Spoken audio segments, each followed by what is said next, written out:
Welcome back to the Stu Simpson Show podcast. And today something very special happened. Well, not today, but a few weeks ago. I went to Chickenstock Festival in Sittingbourne, and I was doing a bit of yoga, as you do. And I met a lovely gentleman called David. And David is my guest today. I believe, do I pronounce your surname Castagnetti? Oh, well done. I get picked up by Italians for not pronouncing it like that because I just say Castagnetti, but you've got the silent G, so well done. Yes, Castagnetti. Excellent, because my mother lives in Abruzzo. So, right, okay. But you've just reminded me I haven't done my Duolingo yet today. What, are you learning Italian? I am. I'm for years, and I'm terrible at it. So, it's the same with me. It's kind of, I should know it a lot better, but I haven't been there enough times, and I really should go back there. But anyway. Apparently there's lots of Caminos in Italy as well. I was looking, funny you should say that, I've kind of started, I went to the National Gallery because they've got an exhibition on of St. Francis paintings. Oh, wow. And I've become a little bit obsessed with St. Francis recently. And so I'm trying to see if there's any kind of pilgrimage to Assisi. I'd really be interested in doing something like that. I haven't really got there yet. I'm starting to look into it. That's a really good idea, because we visited Umbria a few years ago, and we were looking across to Assisi. It was like tourist season, so we went, maybe not this week. So maybe it's on my list too. So we met randomly at this festival while doing yoga. I thought, good vibes, nice person. And the last day you were wearing a Santiago De Compestella t-shirt, and I went, are you a pilgrim? Or something else. And then you lifted up your sleeve and showed me your tattoo, and I was like, oh my God, me too. Yeah. And so chatty. So what was it that drew you to do a Camino in the first place? Well, without wanting to give you my whole life story, I've spent most of my life being very insular and liking my own company to the extent I kind of begrudged when people invaded my space. And I got to a point in my life, cutting a story short, but I had a lot of family problems without going into too much detail. And I just found myself with nobody to talk to, really. Yeah. I've never been so sort of sad and lonely in my life. And being brought up a Catholic, I started talking to God. Yeah. And it worked. It felt great. I think you do a lot of meditation, don't you? Meditate twice a day, yeah. I kind of, for me, it's like a meditation, but it's in conversation. And I started doing it regularly every day, and it started making me more aware, not just of my faith, but I just became really interested in faith itself in general. And I started reading every book I could on faith and watching every program. And I saw, was it about 6 years ago, I think, I saw this BBC program. Have you seen that, The Pilgrimage? Yeah. With the celebrities who go on this. Well, I'd never heard of the Camino before that. I didn't know what it was. And I thought, I'll do that one day. And then I kind of looked at how long, if you wanted to do the whole thing was, I thought, wow, when am I going to do that? But as the years went on, I thought, I've got to do something soon, because it's going to be another one of those things where I'll be sort of thinking, if only I'd done that. Yeah. So that's kind of the background to it, really.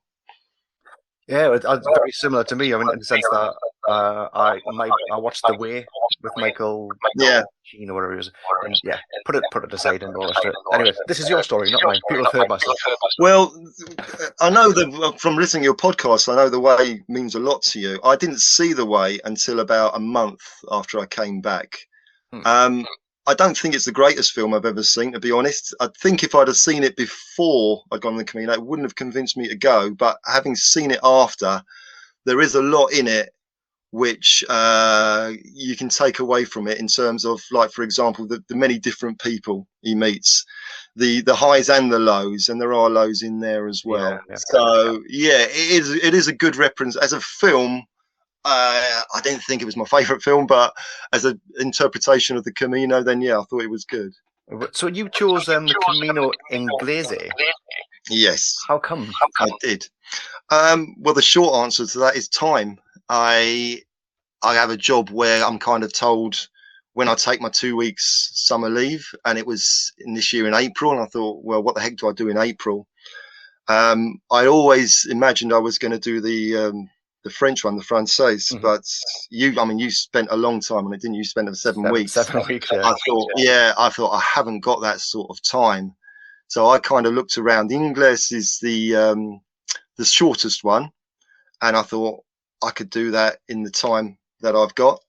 And that was the main reason, really. It was just a case of I can fit it in my summer leave. And actually, I thought it'd be a good entry level one as well. It's 118 kilometers. Yeah. So it's, if you want to get a taste of the Camino, I thought let's do this first and then see where that leads to. Where's the Inglese route?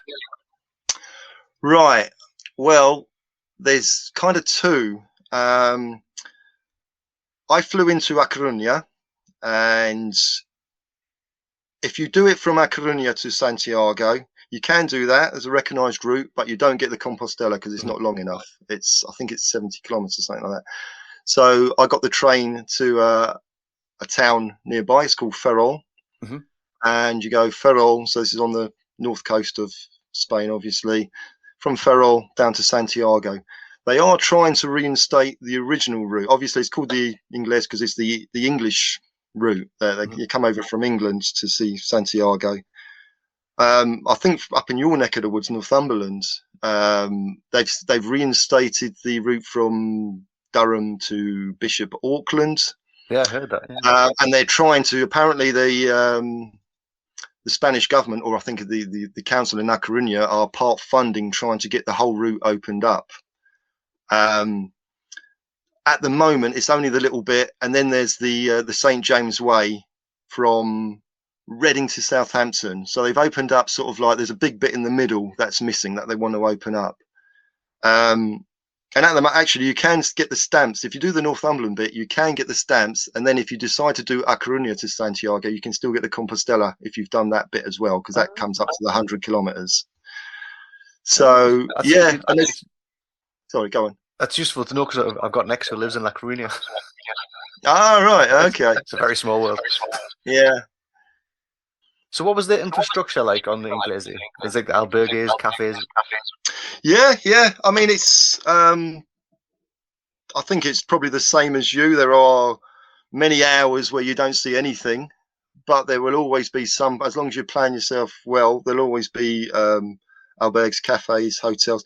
Not massive amount of big hotels. I mean, the towns you visit are kind of either really kind of one-horse towns or 14th century, and almost like Venice. They're very compact, so you don't see a lot. But the albergues were fine. I mean, I read a lot of horror stories before going about bed bugs. Yeah.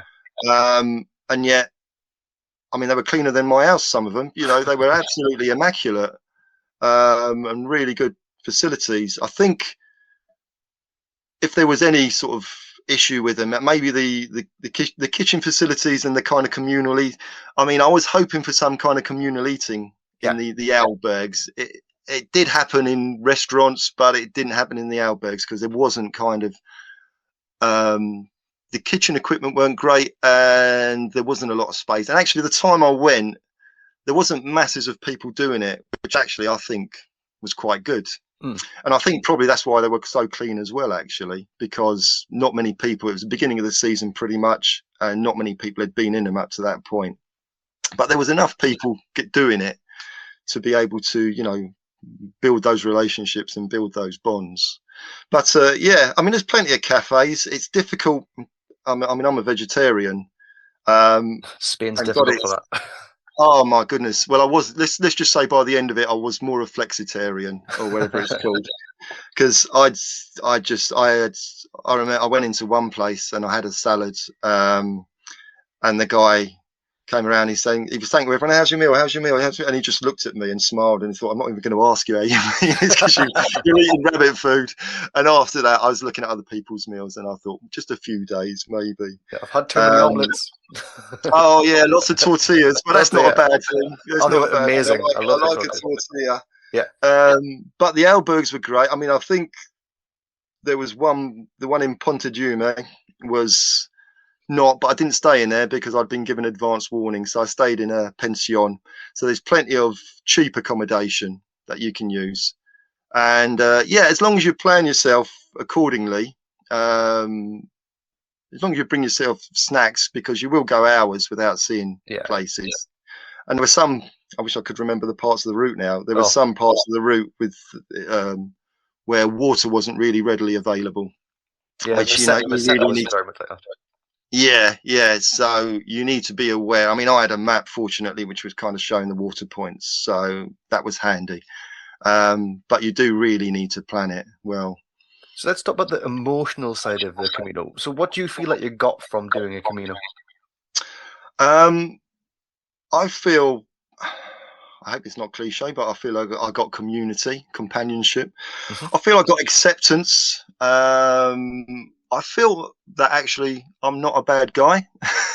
I think I've spent a lot of time on my own because I've thought I don't want to burden people. But you'd go into places, into restaurants or bars, and you see people, you see smiles on people's faces who are so happy to see you. Yeah. Now, I don't get that over here. I know exactly. I'm sure there are people who are happy to see me, but I don't see that kind of that love that I saw over there. And hopefully it was reciprocated, because I'd feel the same. I feel that I unburdened a lot on the Camino, and I just asked my wife. It occurred to me this morning, I was doing this. I thought, I've never asked my wife, actually, have I changed? And I asked her, and she said, well, you're a lot calmer now. And that was good to hear, because I feel a lot calmer. Yeah. I feel lighter. I feel like I've, unburdened a lot. Yeah, I had the same experience. But my partner says that I came back more confident as a person. I feel as if I've lost some of it since it's been almost a year since I've been. And do you feel like you've lost any of that sort of calmness, or has it just sort of stayed with you? It kind of stays with me. It's good to keep in touch with people and to have reminders. There's no doubt life does wear you down. Work and people, some people can really wear you down. And I feel it's almost, I hate to describe it as a drug, but it is almost like that. I do kind of feel a calling to go back. I feel like I need to renew. I agree with you with the confidence part. I wasn't a particularly confident person. Like I say, I didn't think people liked me until really I went on the Camino. And you need to start that again, that process, because it does wear you down. And I do feel a hankering and a calling to go back to it, definitely. Same. So you got stuff from the Camino. Would you feel that you gave anything to the Camino? Did I give anything to the Camino? I gave it my bloody passport, because I lost that. That's somewhere in that's somewhere along the Camino, so it's still got that. Did I give anything to it? You know, they say when you leave something behind, it means that actually you want to go back. I've heard that saying before. Oh, I see. I know there was plenty of people who left things. You mean physically? No. That's a psychological thing. Apparently, if you leave something in somebody's house that you've had such a good time, it means that there's somewhere in your subconscious that it's saying you're giving yourself an excuse to go back to the place. So if you've left your passport, it means you want to go back to the Camino. Well, I left a rosary as well. I went to a place. There's a place you've got to go to if you do the Inglese, which is Casa Evelina. And there's a little old lady who runs it called Carmen. And she, I only went in for an ice lolly because I was hot. I was running late. I thought I've got to get there before it gets too dark and everything gets full. And I went to buy an ice lolly, and she got a seat. She didn't speak a word of English, but she just stamped this seat down. And she made me sit down. And then she lifted up my legs and put a stool under there, under my feet. And she got my pack. She was she was a little old lady, about 5 foot tall. She got this 10-kilo pack, and she lifted it up and put it on a chair. And she made me sit there eating my ice lolly, which I wanted to eat on the route. And I gave her, I had a rosary, being a Catholic, and I gave that to her. And she hung it. She had loads of them on the back. And I did think to myself, I want to come back and visit that. I want to see that rosary again. Yeah. But I'm kind of torn that I don't think I'll ever do the Inglese again. It almost feels like being unfaithful it seems strange to say, and it's been like being unfaithful to my Camino family if I go and do it again with other people, because I had such a special time there. It's a memory that I don't want to change. I feel exactly the same. I don't want it to get better, and I don't want it to get worse. I want to keep it as it was. So tell me about your Camino family. Can I just finish off? Because I kind of skirted. No, because I kind of skirted what you were talking about. It gave me time to think a bit more. Yeah. About. I mean, this may sound strange, but I think I left the worst of me behind there. If you're asking me, oh wow, what I get. I mean, when I pray to God, I usually say to Him, "Sorry, forgive the pronouns. I'll say Him at the moment because I always have." But I say, just take away this crap from me, all my cynicism, all my nastiness, all my viciousness. You can have that. I just want the good stuff. And my poor long-suffering wife. I know how many times I've upset her over the life I've taken a piss out of her or whatever. And I remember that first night in Neda was the first stop, and I met some South African ladies. And one of them said to me, "Oh, you speak English?" And I said to her, "Yeah, I speak it better than you as well." And I just thought, why did I say that? This woman is just trying to connect with me, and I'm taking a piss out of her accent. And I just made a conscious decision there. And then I thought, this stays here. This isn't coming home with me. Yeah. This attitude of mine, this cynicism, this sarcasm, I don't want to bring it home with me. And I think when my wife, and I did feel lighter coming home, and I think when my wife says, "You're calmer now," I think that's kind of what she means. I don't take the piss out of her anymore.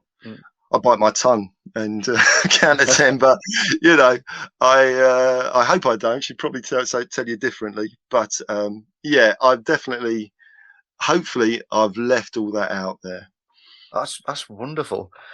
So it's not all sunshine and sangria on the Camino, and I struggle with loneliness, lack of sleep because of all the snoring in albergues. What were your issues on your journey? Did you have any sort of negative issues? Well, I suspect doing however kilometers. What did you do? 800 kilometers?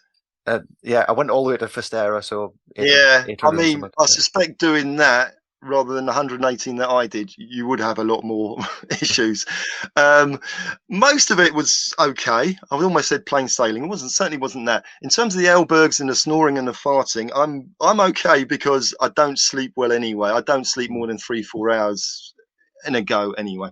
Yeah. But there was one guy, there was a deaf guy who people kind of dreaded seeing coming into an alberg because he wouldn't talk in his sleep. He'd scream in his sleep. Oh my God. And God knows what was going on. I don't know whether it was because he was deaf and he couldn't enunciate. I don't know, or whether he was having just the most hellish time dreams, but you'd just be lying. I experienced him once, and you just kind of be lying there, all be quiet, and you just suddenly hear this blood-curdling scream. You're like, "Oh, what was that?" And I know people, you go to the next point. "Oh, we had the deaf guy last night," and you could tell because they just looked exhausted. So I was okay with the albergs. The weather wasn't too bad. I mean, I got very lucky. I mean, we had all kinds of. I woke up one morning and you could barely see your hand in front of your face. The fog, because we were up in the mountains, but that cleared fairly quickly. We had rain, but nothing major. There was one day when it absolutely chucked it down, but I sat in a bar and watched the rain. I had my raincoat, but I hardly ever used it. You said you only had one. I think on one of your podcasts, you just got one small blister.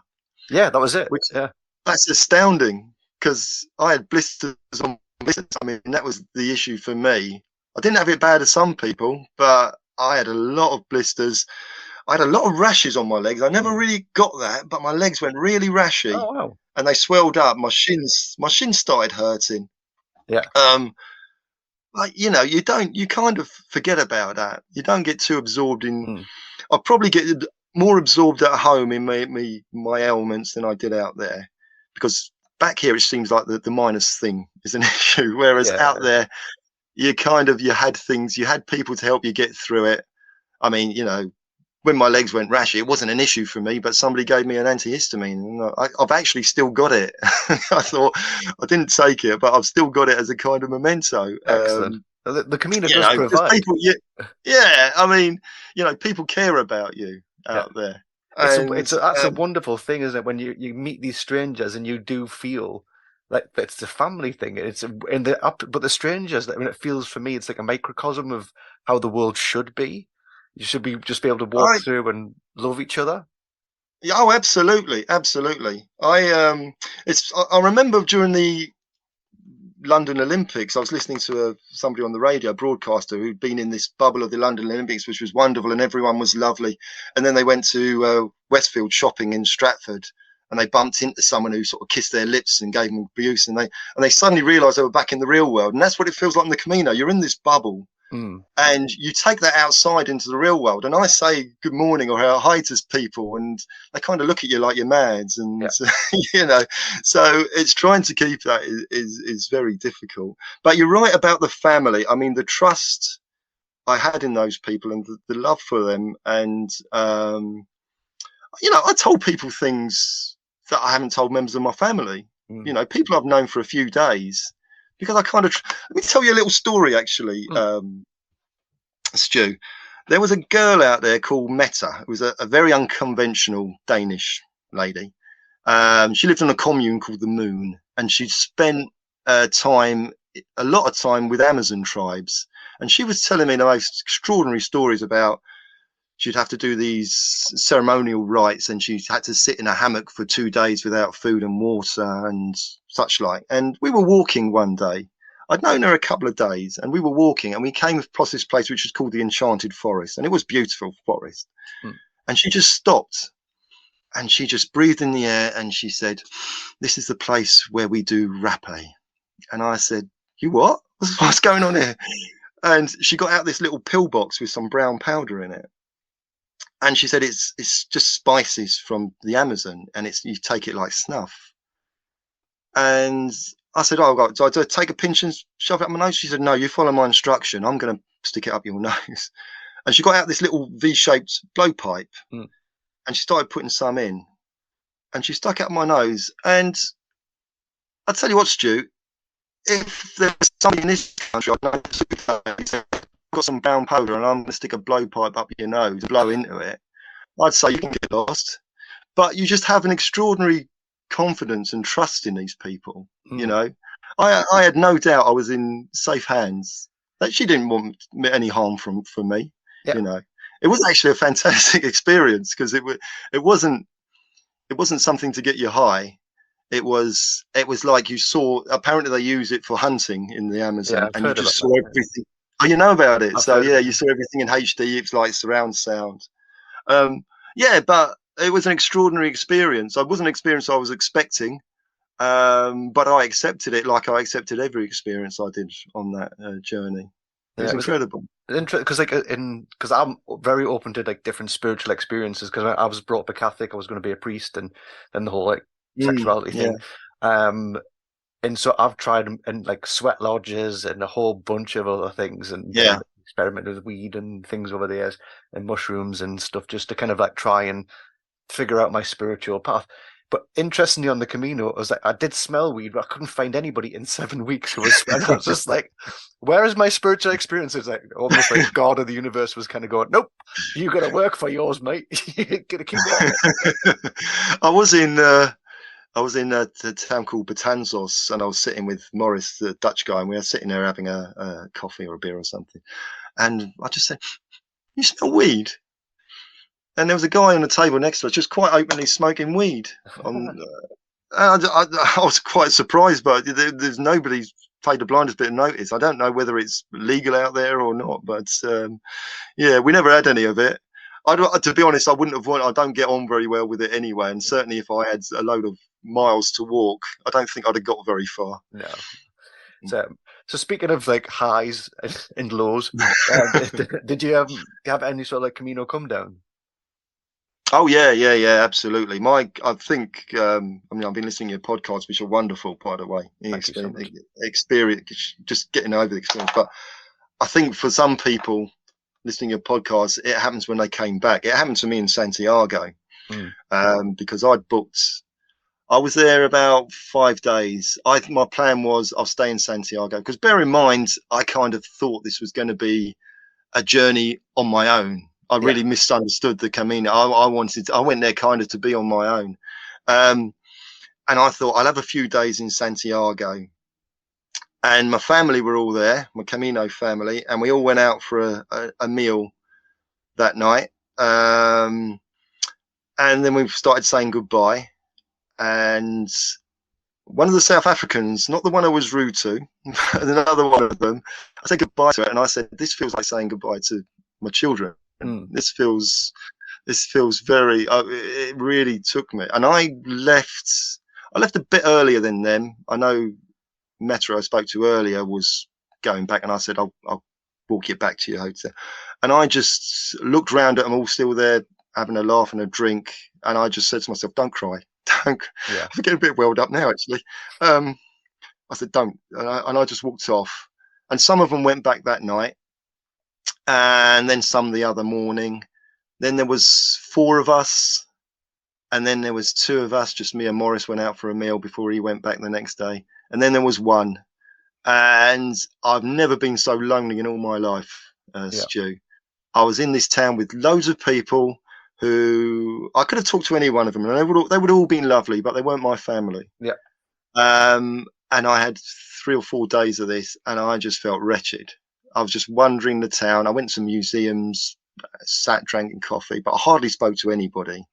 I just wanted to get back home then. It was awful. And you still feel it. I still feel, I've certainly felt it preparing for this today. I did warn you beforehand. I said I might cry because I've just really felt I've missed them. Yeah, I appreciate it because I had exactly the same experience. Back to because I got to Finisterre. So I've said goodbye to my friend Andre. So basically, for some reason, I made all my Camino family were all Germans, mostly. No idea why. And yeah, I had that, and you go and you get back to Santiago, and they're all gone, and it's just there's an emptiness, and you go, now will I ever see these lovely, amazing people again? But look, really, this year I did go and catch up with Andre and Marta in Germany, but it was definitely very different to how we were on the Camino. It was just like, oh, I saw them in the context of themselves and their own lives. It's like, oh, they're not the Camino people that I remember. And it was a very strange. They're still lovely people, and I still love them. But when you're not on that journey, it's a totally different experience. I do wonder about whether I meet up with them again, because I don't. It's a bit like saying I don't want to go back to the English. I don't want to try and recreate something. Yeah. But I can create something else. I mean, there's some of them I don't suppose I'll ever. I mean, there's South Africans and Americans that I don't suppose I'll ever see again, unless they come here or they do the Camino again. But certainly there's plenty in Italy and Portugal that I can see myself catching up with at some stage and meeting up with, certainly, yeah. Although there's no plans there. But you do notice you have this WhatsApp group where you have everyone contributing, and then slowly there's less and less contribution about it. But you kind of, every now and then, those embers that are dying, somebody will send a message and it reignites it, and it's great. I think the Camino family just in general keeps growing, and now you're a part of my Camino family too. Oh, lovely. You with mine as well, Stu. It's lovely to meet you. And you. Thank you so much. It's the funny thing. Mm-hmm. Sorry, I was just going to say the funny thing is when I did meet you, I didn't know you'd done the Camino, but when I found out you did, I kind of thought, there's no reason. Of course he did. It was like, of course he did. It was that vibe. You mentioned the vibe. Totally. As soon as I saw you, I kind of knew then, I met somebody in a sauna in Brighton a few months back who was talking about her spirituality to somebody. And I thought, oh, this sounds interesting. And I started listening in. And she started talking about doing the Camino. And I just thought, I don't know you, but I don't think you've done the Camino. I'm not getting that vibe. And I said to her, I've done the Inglese. Which one did you do? And she kind of skirted the question. And then she said, yeah, I've got a really cool T-shirt from Santiago. And I thought, if that's all you can tell me, then you haven't done the Camino. Yeah. You may have gone to Santiago. You may have even walked it for all I know, but you haven't got it. You haven't got the Camino. You haven't understood it. It's more than a walk in a T-shirt. Absolutely. I know I am. Yeah. It's almost a state of mind. So you kind of get, it was lovely to meet you. And I kind of, there is this bond and connection you get with people who have done it. Yeah, definitely. Yeah. When somebody's a pilgrim, they have it in them. It's and then there's pilgrims and there's non-pilgrims, and I came home and feeling quite isolated from the majority of people. So when I meet other pilgrims and you go, nah, you know it, you know what that is. So it's well, hopefully I'll come to see your band some point and we can catch up again, because it was a shame we only met sort of briefly. And then didn't see each other again. So I do hope we'll catch up again at some stage. Whereabouts do you live? I live in Brighton. Brighton. When I'm in London, I'm not that far. So hopefully. Right. I am a Londoner, and I moved down to Brighton. Where are you from? I am originally from Wembley, and then lived in Kilburn. But I used to live in Harlesden. Oh, you're joking. Yeah. Oh, wow. So sort of equidistance between my 2 points there, really. Exactly. So, and then I moved to Forest Gate, where I am now, when I'm not in Cumbria. Yeah. Okay. So it's been wonderful. Thank you so much for being on the podcast, and please stay. I can't believe how quickly that's gone. Thank you very much, Stu. It's absolutely beautiful. And so the only thing I can say to kind of round this up is Buen Camino. Buen Camino, amigo.